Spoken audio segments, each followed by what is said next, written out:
All right, folks, we're back. I'm your host, BKP. Good morning from the office. North Georgia's only live online morning show.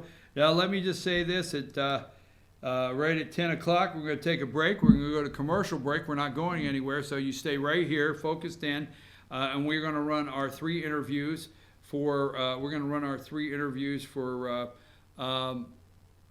Post 1 Commissioner of Gilmer County. We're going to just let all three of them go back to back. First one will be Jason Biggs. The second one will be Al Cash. The third one will be Jerry Tuso. Dr. Ed Stover has never communicated with us in any way whatsoever. We emails, phone calls since the beginning of the campaign.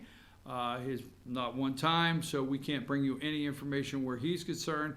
And that's where we're at with that, because our goal is just to bring you information. That's it, so you can make a decision when voting. And candidate Hubert Parker,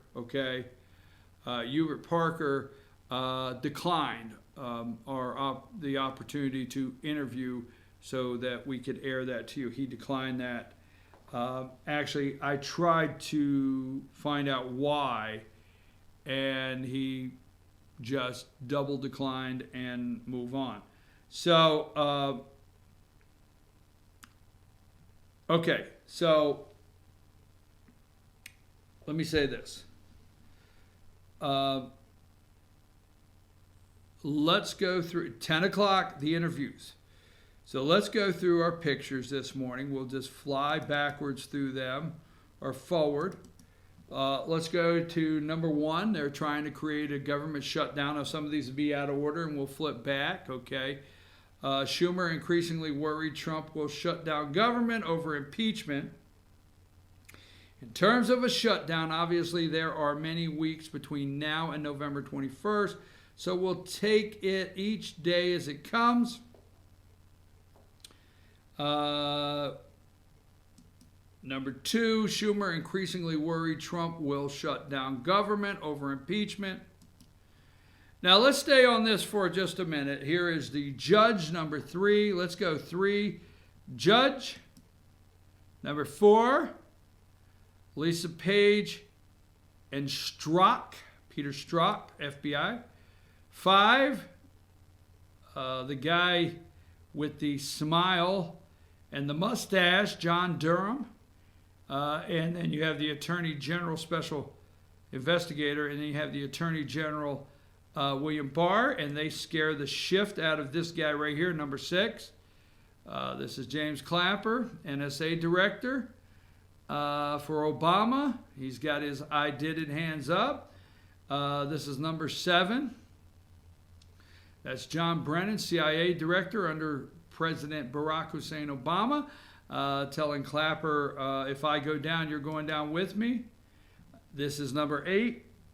James Brennan. This is John Brennan. I'm starting to get a headache. Number nine, Horowitz, the Inspector General. We're waiting for his FISA warrant abuse report. The Inspector General Horowitz should be out any day. And here is number 10, General Flynn. Okay, so let's stay with number 10 for a minute. I hope I can get this done before the break, and we'll get a couple more pictures here in a minute. But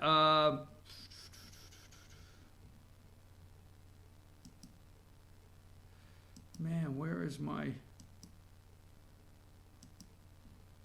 I had a story up here. Did I lose it? There it is. Red State. This is from Red State. Lee Flynn up there. Whiplash. It's been a little wild 5 days for Michael Flynn. This came out yesterday. Okay. Elizabeth Vaughn. I give a shout out. On Monday, the U.S. District Court. Now this Wednesday, you did not hear this on ABC. It's very vague. MSNBC, I watched all the way up to Morning Joe and Minka. CNN, you're not seeing this anywhere. On Monday, U.S. District Court Judge Emmett Sullivan, I think that's number three, put him up. One, two, go there. All right. On Monday, U.S. District Court Judge Emmett Sullivan, who is presiding over the General Michael Flynn's case. Go back to Flynn, it should be number 10. All right. Canceled a hearing scheduled for November 5th. He issued a statement which said, in view of the party's comprehensive briefing concerning 109 defendants' motion, a briefing concerning 109 defendants' motion to compel production of Brady material, the court cancels the motion hearing previously scheduled for November 5th. Sullivan is referring to the bombshell court filed submitted last Thursday by Flynn's new legal team, which is led by Sidney Powell. Look her up. I think it's Sidney Powell, her. In a filing, Powell accused high-ranking FBI officials of orchestrating an ambush interview. Yep, on Michael Flynn, not for the purpose of discovering any evidence of criminal activity. They already had tapes of all the relevant conversations about which they asked Mr. Flynn, but for the purpose of trapping him into making a statement they could allege as false. He was totally set up. I would love to see him in the second administration. I posted about the detail on Saturday. Powell alleges that then FBI lawyer Lisa Page and others manipulated the original 302 report. When you interview somebody, you get it, you do a 302 report, okay? Powell alleges that the lawyer Lisa Page and others manipulated the 302 report. The filing claims that Peter Strzok, the lead agent on the case, suggested using news of the Steele dossier as a pretext to go interview people. It shows that the FBI tried not to give General Flynn the impression they were interviewing him for a criminal matter. The filing also alleges that former DNI James Clapper, who will be interviewed soon by John Durham, alerted Washington Post writer David Ignatius to publish an article about Flynn's conversation with then Russian Ambassador Kislyak.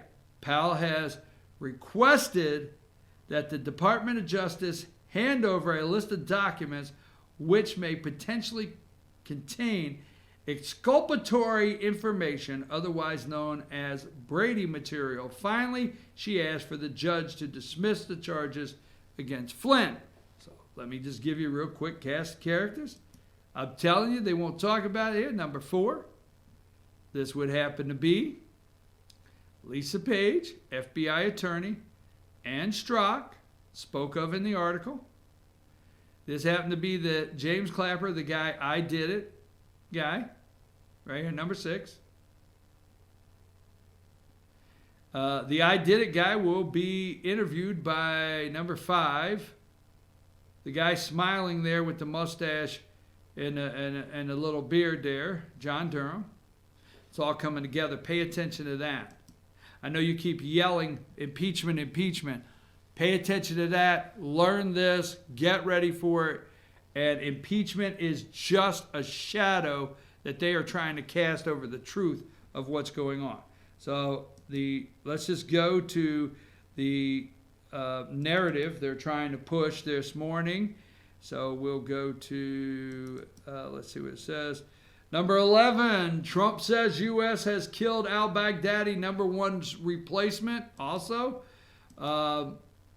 Number 13, Democrat nomination in New Hampshire. Bernie's back up there at 21. I mean, a heart attack 3 weeks ago, and now he's back at 21. Warren is at 18, Biden 15, and there's Peter Pan Buttigieg and the Gay Brigade up to 10%.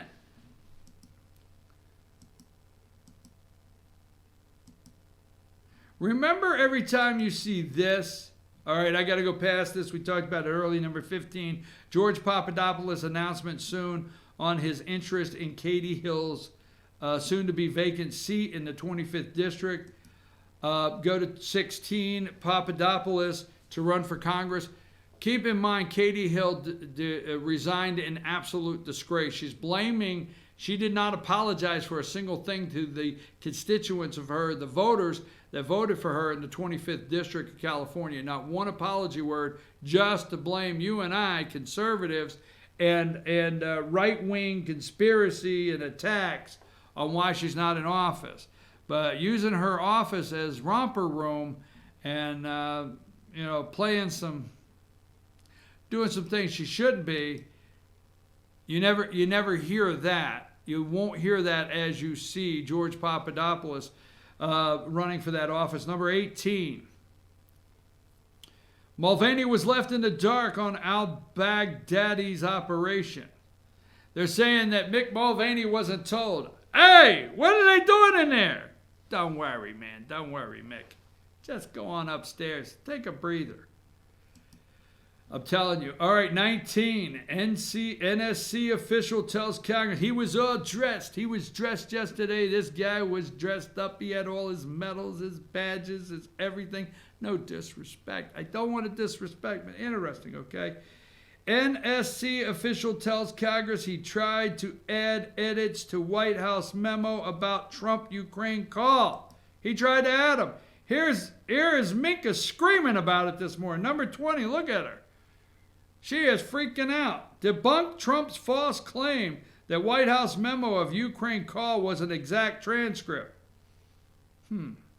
So we know 100% that now we have, what is it? We have 100%, the guy's on the call. Now, why is he the first that I'm aware of? Why is he the first to come forward to say he was going to edit the transcript? Now, that transcript's been out for 3 weeks, right? 3 weeks, a month. We'll call it a month. Transcript's out there for a month, right? Just think about it. And in the last month, you do know that this gentleman right here, this colonel, we'll get to him. Let's go. Let's just do number 21 and show you how they're all up in arms. He added edits. House Democrats release resolution detailing next steps of the impeachment inquiry. That's number 22. All right. But let me get to go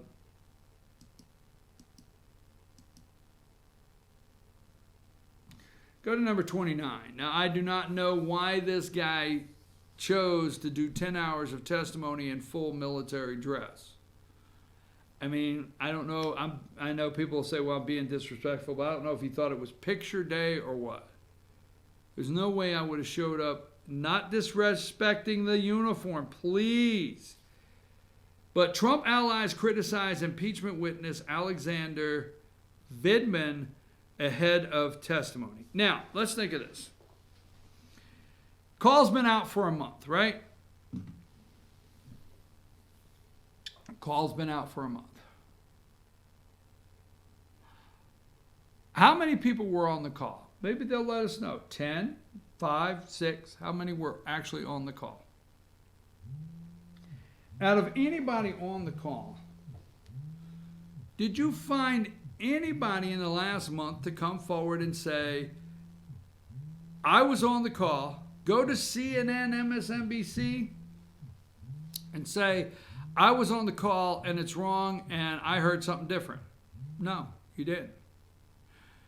Where have they been hiding this guy? Huh? For 4 weeks. Where have they been hiding him?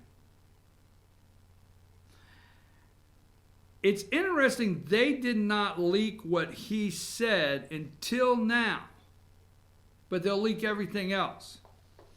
No disrespect, but I don't believe he made an attempt. Number 30, okay?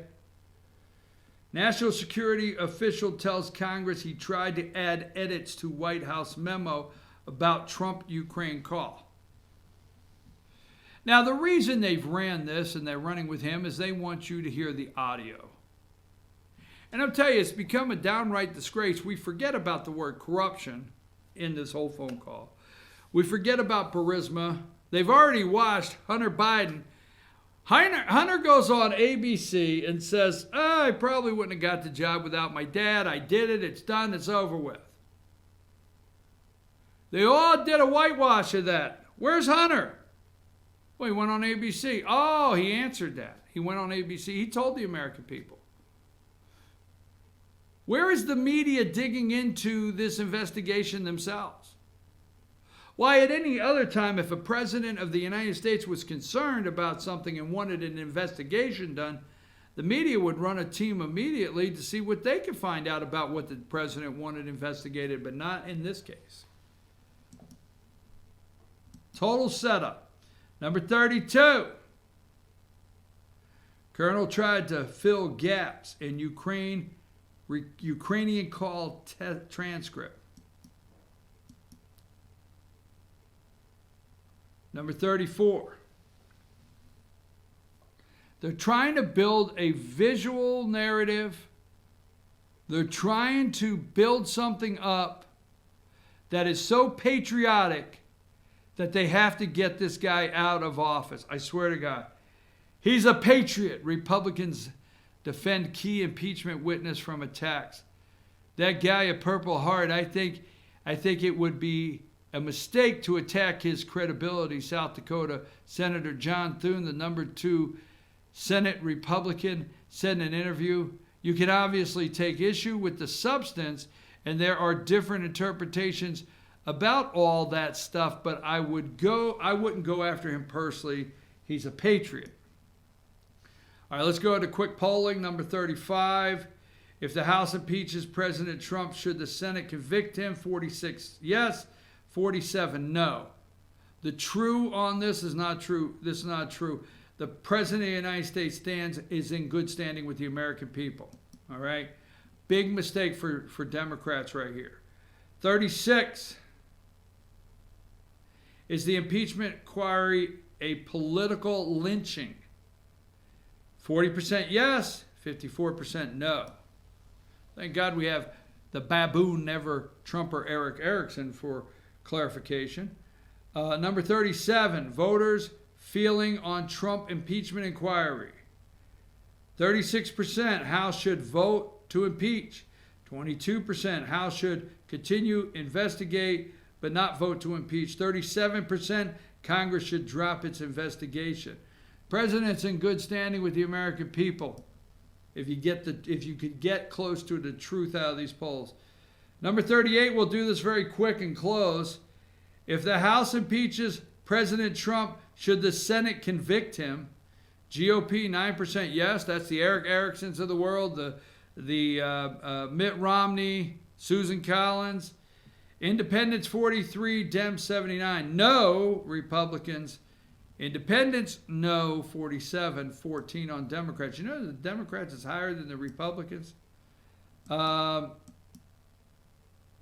forget, number 41, day 10, Chicago teacher strike.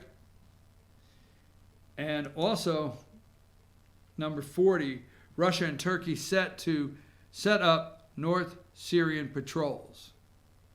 And now, all of a sudden, the Kurds are the media's chosen people. Tomorrow, Thursday morning, I'll be right back here at 8 a.m. We're going to take a brief break. We're not going anywhere, folks. Don't tune out now. If you're used to tuning out, do not. This is for Gilmer County voters. We've got 3 interviews right after the commercial. Jason Biggs, Al Cash, and Jerry Tuso. Okay? 30 minutes each. Ed Stover, Dr. Ed Stover, has never returned a phone call here at this office, never replied to an email. Hubert Parker declined our offer to interview for you to get a chance to meet him for 30 minutes. So I'm going to take a brief break, and right on the other side of these commercials, our 3 interviews for Post 1 Commissioner, Gilmer County. Take us to break.